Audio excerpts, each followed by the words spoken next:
Regard, œil avisé, prunelles aiguisées, la midinale est aux aguets. Par Pierre Jacquemin et Pablo Pillot-Vivien, tous les jours à 12h30. Bonjour Isabelle Autissier. Bonjour. Merci d'avoir accepté notre invitation. Vous êtes l'une de nos plus grandes navigatrices, vous êtes aussi écrivaine. Écrivaine, on dit ? Écrivaine, absolument. Écrivain. Ben écrivain. Oui, écrivaine. Écrivaine, Je suis très une bien. femme. Hein. Alors très bien, écrivaine. Vous présidez WWF France et je crois à ce titre qu'on peut aussi vous présenter comme une écologiste. Et c'est justement à ce titre qu'on vous a invité aujourd'hui parce que vous tirez la sonnette d'alarme sur la question du plastique. On va y revenir, mais d'abord un mot sur le pacte écologique de Nicolas Hulot et de Laurent Berger. 19 organisations ont signé ce pacte écologique qui propose 66 mesures dans le débat public. Je n'ai pas vu WWF parmi les signataires. Beaucoup d'autres n'ont pas été signataires de ce pacte. Pourquoi vous ne l'avez pas signé ? Oui, effectivement, on a été beaucoup à discuter et tout le monde n'a pas signé, tout simplement parce que pour nous, il y avait des sujets qui n'étaient pas du tout les nôtres. Donc moi, je trouve ça très intéressant, mais c'est des sujets sur lesquels moi, je ne peux pas m'engager au nom de mon organisation. Ce n'est pas dans mon objet social. D'accord. Dans les colonnes de Ouest France, vous dites ce qui vous a poussé à agir avec WWF, c'est que vous n'êtes pas que dans la dénonciation, vous êtes aussi dans la construction des solutions. Vous diriez, vous avez l'impression d'être entendu ? Oui, jamais assez vite et jamais assez fort, mais quand même, on voit bien qu'aujourd'hui, que ce soit au niveau de la population, que ce soit au niveau des entreprises et malheureusement de manière plus timide au niveau du gouvernement, je ne parlerai pas des collectivités parce que je pense qu'il y en a pas mal qui mouillent leur chemise. Oui, on est entendu, oui, on est reçu, oui, on est écouté. Après, ça ne va jamais assez vite dans l'enclenchement des solutions. Mais aujourd'hui, une organisation comme WWF, elle est bien sûr consultée tout le temps. C'est intéressant que vous parliez des collectivités parce que vous diriez qu'il est où le bon curseur, le bon niveau aujourd'hui pour agir sur la question environnementale, sur la question écologique ? C'est au niveau local, c'est au niveau national, c'est au niveau mondial, c'est tous les niveaux ? C'est à tous les niveaux bien sûr, mais c'est vrai que le niveau territorial est très intéressant parce que c'est en général celui qui organise la vie des gens. Quand on fait un plan local d'urbanisme, on organise les transports, on organise les déplacements, on organise l'énergie, on organise plein de choses pour quand même un niveau de population assez intéressant. Donc c'est souvent un niveau assez intéressant. Maintenant, bien sûr, tous les autres comptent aussi. Qui porte la responsabilité de l'effondrement de notre planète ? Ils ont raison, les initiateurs de la pétition, vous savez, la pétition, l'affaire dite l'affaire du siècle, qui a recueilli plus de 2 millions de signataires. Il faut nommer les responsables, et notamment en l'occurrence les responsables politiques, et les poursuivre devant la justice. Alors, oui, moi je soutiens cette histoire. Je pense que le problème, c'est que l'État a pris des engagements et que tout citoyen peut tout à fait légitimement poursuivre l'État en disant vous vous êtes engagé formellement à ça et vous ne tenez pas vos engagements. Donc voilà, donc c'est tout simplement ce que font ces organisations. Donc je pense qu'elles ont raison. Alors après, évidemment, le gouvernement se défend en disant qu'ils font plein de choses, etc. Oui, mais n'empêche que les résultats ne sont pas là, et même ça va à l'inverse, puisqu'on s'est engagé à diminuer nos émissions de gaz à effet de serre et on les augmente depuis 3 ans. Donc voilà, il y a un truc qui ne va pas du tout et je trouve ça normal. Après, il n'y a pas évidemment que la voie juridique, il y a un tas d'autres voies pour arriver au même résultat. Et parmi ces autres voies, il y a la vôtre, il y a celle des jeunes aussi qui se mobilisent beaucoup en ce moment et qui dénoncent aussi le système dans lequel on est engagé, un système qui produit toujours plus, qui cherche toujours plus les profits. Vous êtes d'accord avec Yannick Jadot quand il dit qu'il est favorable à l'économie de marché ? Économie de marché et écologie, c'est compatible ? De toute façon, le problème, c'est qu'on n'a pas le choix. Moi, je veux bien un coup de baguette magique et puis on va nous faire la société des bisounours. Non, sauf que ça, c'est pas la réalité. Donc aujourd'hui, c'est pas que j'ai à être d'accord ou pas d'accord, c'est que c'est là-dedans qu'on vit tous les jours. Et on peut pas faire abstraction des entreprises, on peut pas faire abstraction de la finance, on peut pas faire abstraction de la géopolitique et du monde tel qu'il est aujourd'hui. Donc si on veut être efficace et agir de manière efficace, prendre les choses comme elles sont d'abord, sinon on n'avance pas. Alors je l'ai dit, vous avez lancé une alerte sur la question du plastique, vous dites qu'il faut faire la guerre au plastique. C'est quoi le problème ? C'est les lobbies qui sont plus forts alors qu'on a l'impression que l'opinion commence à être sensible à cette question ? L'opinion commence à être sensible, c'est le mot. Je pense que comme toujours dans ces cas-là, les citoyens sont un peu convaincus mais un peu mous quand même et puis finalement aujourd'hui ils ne font pas non plus encore beaucoup d'efforts. Les entreprises ne se cassent pas la tête parce que c'est les solutions les moins chères et les plus simples. Les fabricants de plastique, évidemment, c'est leur boulot. Les États, tant que ça râle pas trop, ils trouvent que c'est pas terrible. Ils voient bien un petit peu quand même les questions de santé publique qui passent à travers ça. Mais voilà, tant qu'il n'y a pas un véritable mouvement pour dire stop, Tout le monde ronronne au fond un petit peu dans son coin, quoi, parce qu'il n'y a pas un coupable. Et ce mot coupable, d'ailleurs, bon, il est évidemment un peu provocateur, mais au fond, ce n'est pas une question de culpabilité, c'est une question de mode de vie, de nos organisations. Donc il suffit qu'on en change. Donc voilà, le « il suffit » est quand même un mot assez important. Vous sensibilisez les consommateurs en leur proposant de boycotter les matières plastiques, les pailles, les bouteilles, les couverts, d'acheter des vêtements à fibres plus naturels. Mais c'est quoi les mesures qu'il faut prendre? La loi, est-ce qu'elle peut changer aussi la donne? Est-ce que des mesures contraignantes auprès des entreprises devraient être davantage engagées? Alors, déjà, juste un petit rappel au niveau des citoyens, de monsieur et madame tout le monde que nous sommes.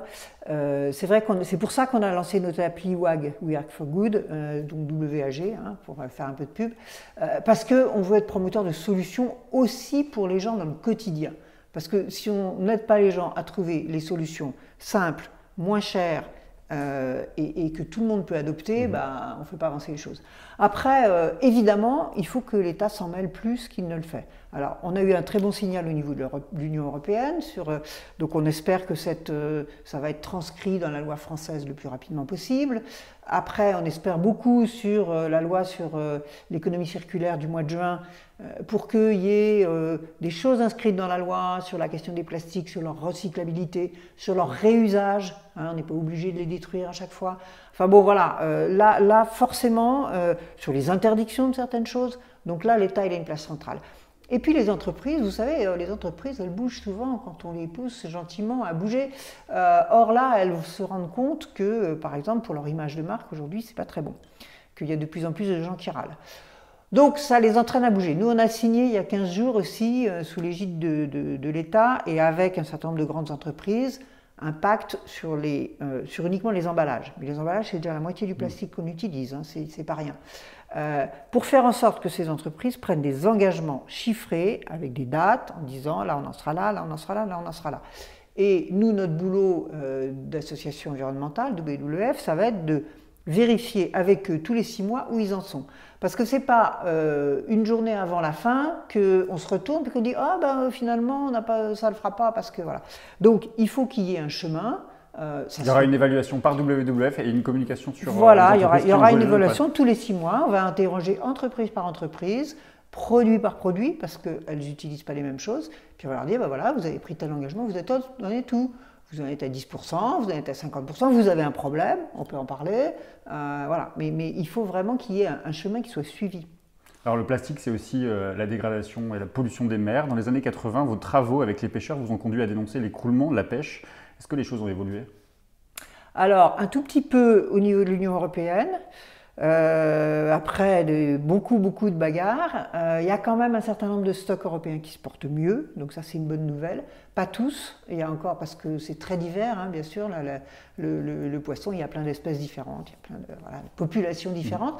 Donc il y a eu quand même, on n'est pas encore à un véritable état écologique suffisamment, on va dire, suffisamment vivant et puissant pour dire que les stocks sont rétablis. Non, il y a encore beaucoup de soucis. Et entre autres, on a encore malheureusement un effort de pêche, c'est-à-dire le nombre de pêcheurs multiplié par leur puissance individuelle de pêche, qui est encore beaucoup trop gros.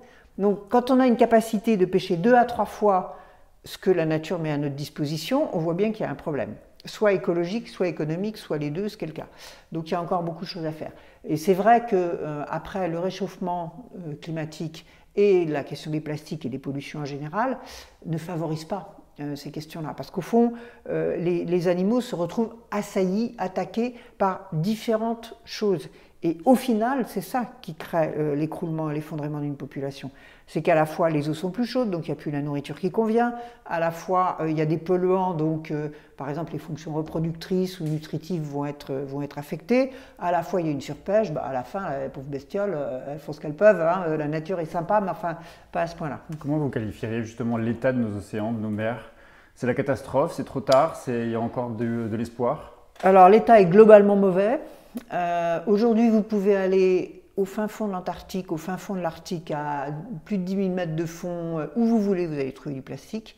Il y a de plus en plus de zones mortes, et ça c'est essentiellement à cause des résidus agricoles, c'est-à-dire des endroits dans la mer où il n'y a plus de vie, même plus dans le sous-sol, vous avez une boue noirâtre. Oui, il y en avait morte. jusqu'à il y a peu de temps. Voilà, ça double tous les 10 ans, hein, ces étendues de zones mortes. Donc ça, c'est les pollutions.